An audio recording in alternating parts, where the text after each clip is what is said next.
اعوذ باللہ من الشیطان الرجیم بسم اللہ الرحمن الرحیم اللہم صلی علی سیدنا محمد معدن الجود والکرم وآلہ وسلم۔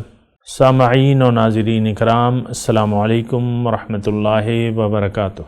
ایک سوال یہ آیا ہے کہ ہمیں دنیا کا فائدہ اور نقصان زیادہ کیوں محسوس ہوتا ہے؟ دیکھیں، ابتدائی طور پہ تو اس میں کوئی حرج کی بات نہیں ہے۔ ہم چونکہ یعنی روح جو ہے ہماری پوشیدہ ہے اور جسم ہم پر غالب ہے، مادہ مٹیریل، تو اور ہماری جو ذہنی اپروچ ہے وہ بھی ظاہر تک ہے۔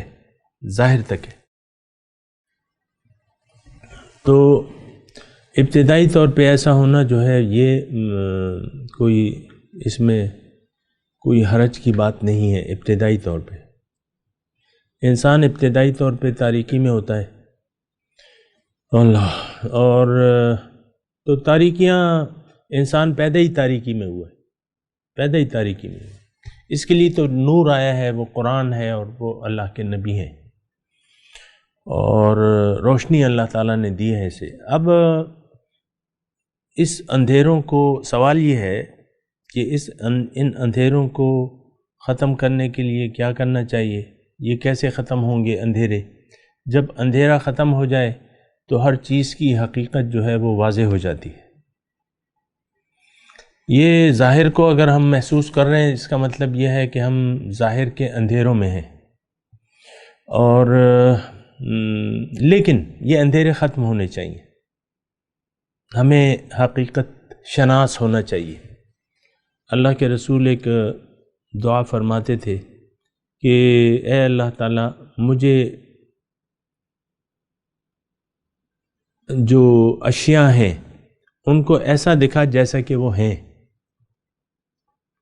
اور ہمارے جو صوفیاء ہیں اور جو دین کی سمجھ والے ہیں، وہ اس کیفیت کو کہتے ہیں کشف الحقیقت۔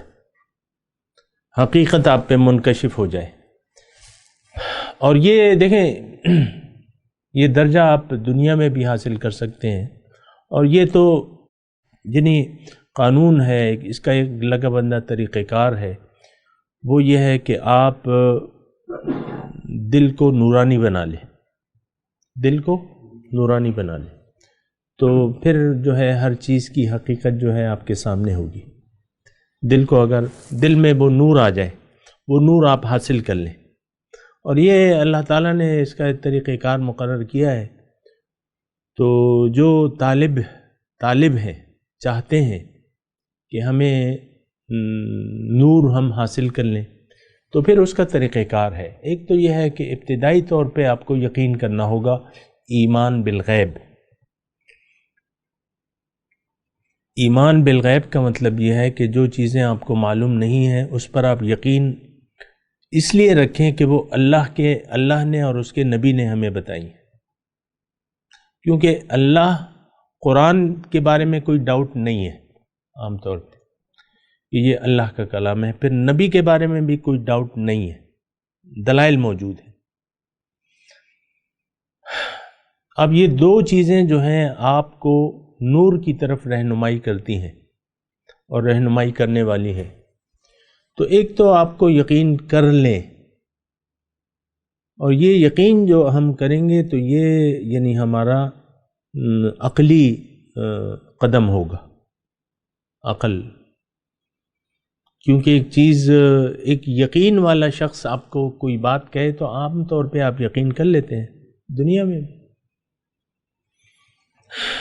آپ کا بیٹا ہے 15 سال کا، اور وہ کمرے میں اس نے دن میں بچھو دیکھ لیا ہے یا سانپ دیکھ لیا ہے، اس نے کمرے کو بند کر لیا ہے۔ آپ آتے ہیں، کام سے آتے ہیں، وہ بیٹا کہتا ہے ابو میں نے سانپ کو اس کمرے میں بند کر لیا ہے۔ اب بیٹا آپ کا سچا ہے، آپ سے تو ایسا جھوٹ نہیں بول سکتے، اس کو کیا ضرورت ہے؟ وہ مذاق بھی ایسا نہیں ہے آپ کا اور اس کا، آپ یقین کریں گے کہ نہیں کریں؟ یہی بات ہے۔ یقین والا شخص آپ کو کوئی بات بتائے تو اس پہ آنکھیں بند کر کے یقین کر لے۔ ایک بات تو یقین کا مطلب دل سے یقین، جس طرح کہ آپ نے اپنے بیٹی کی بات پہ دل سے یقین کر لیا، حالانکہ آپ نے دیکھا نہیں ہے کوئی چیز، کوئی ثبوت نہیں ہے، کوئی دلیل نہیں ہے، بس ایک خبر دینے والا آپ کو خبر دے رہا ہے، آپ نے اس پہ یقین کر لیا۔ قیامت کے دن جو مومن ہیں وہ ایک بات کہیں گے، ربنا اننا سمعنا، یا قیامت کے دن یا دنیا میں، مجھے ابھی اس کا وہ شان نزول یاد نہیں ہے، لیکن وہ بات یہ کہیں گے، ربنا اننا سمعنا منادیا ینادی للایمان ان آمنوا بربکم فآمنا، اے ہمارے رب فاغفر لنا ذنوبنا واسرافنا فی امرنا وثبت اقدامنا وانصرنا علی القوم الکافرین، او کما قال، ایسی آیت ہے۔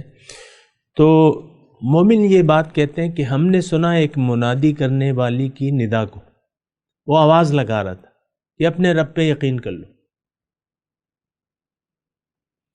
تو ہم نے اس پہ یقین کر لیا، اب ہمارے تو گناہ بخش دے،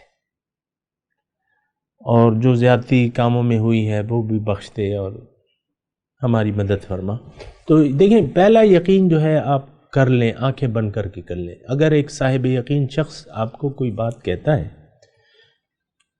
آج بھی کوئی پیغمبر کی بات آپ کو کہتا ہے اور نبی کی بات کہتا ہے، تو اس پہ آپ آنکھیں بند کر کے یقین کر لیں۔ یہ پہلی منزل ہے ایمان بالغیب۔ سورہ بقرہ کے شروع میں جو آیات ہیں تو وہ یہی ہے کہ یہ ہدایت متقیوں کے لیے ہے، لیکن متقی کی پہلی صفت یہ ہے کہ یہ ایمان بالغیب رکھتے ہیں۔ تو یہ دیکھیں، یقین کی سیڑھیاں ہیں۔ پہلی سیڑھی جو ہے، آپ نے ایک قدم رکھنا ہے ایمان بالغیب کا، کہ ہاں میں مانتا ہوں۔ اب دیکھیں، میں آپ کو یہ بتاؤں کہ ہمیں یقین کس بات پر کرنا ہے۔ ابتدائی طور پہ آپ اپنے اوپر یقین کر لیں۔ پیغمبر قرآن ہمیں بتاتا ہے کہ تم میں تو ایک میری روح موجود ہے، اللہ تعالیٰ ہمیں فرماتا ہے۔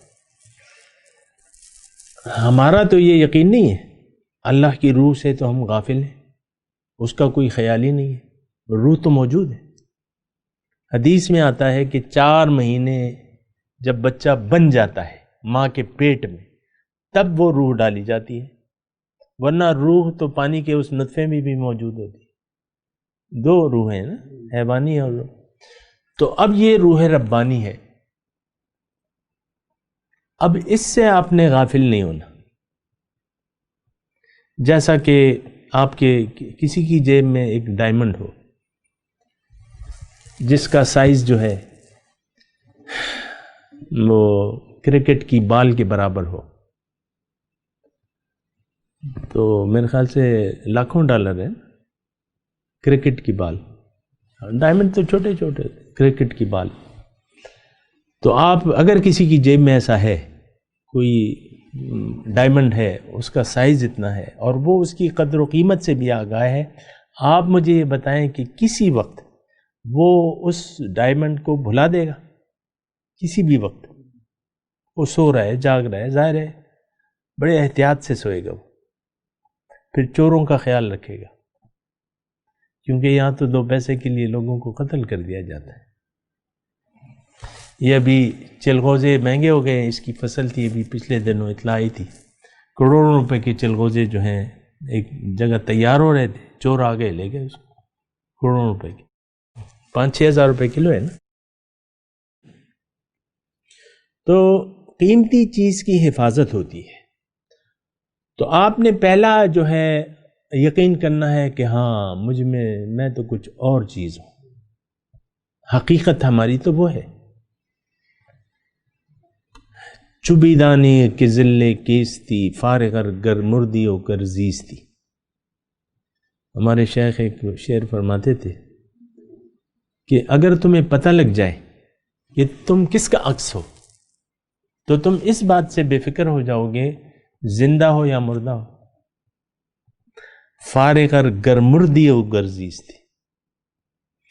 تو یہ پہلا یقین یہ ہے کہ ہاں میری حقیقت کچھ اور ہے، میں یہ نہیں ہوں جو نظر آ رہا ہوں۔ یا آپ دیکھیں عام طور پہ جب عمر بڑھتی ہے تو انسان جو دنیا دار ہیں وہ تھوڑے سے مایوس اور ایسے پھر بیماریوں کا زیادہ خیال رکھنے والے بن جاتے ہیں. تھوڑی سی بیماری ہو ڈاکٹر کے پاس دوڑیں گے. میں یہ نہیں کہتا نہیں دوڑنا چاہیے لیکن وہ حقیقت ربانی جو ہے اس سے تو انکار ہو ہی نہیں سکتا. اور اس کے بارے میں اللہ تعالیٰ نے فرمایا، یہ قرآن میں اس کی وضاحت ہے. فرشتوں کو جب حکم سجدہ تھا تو یہ کہا کہ اللہ تعالیٰ نے کہ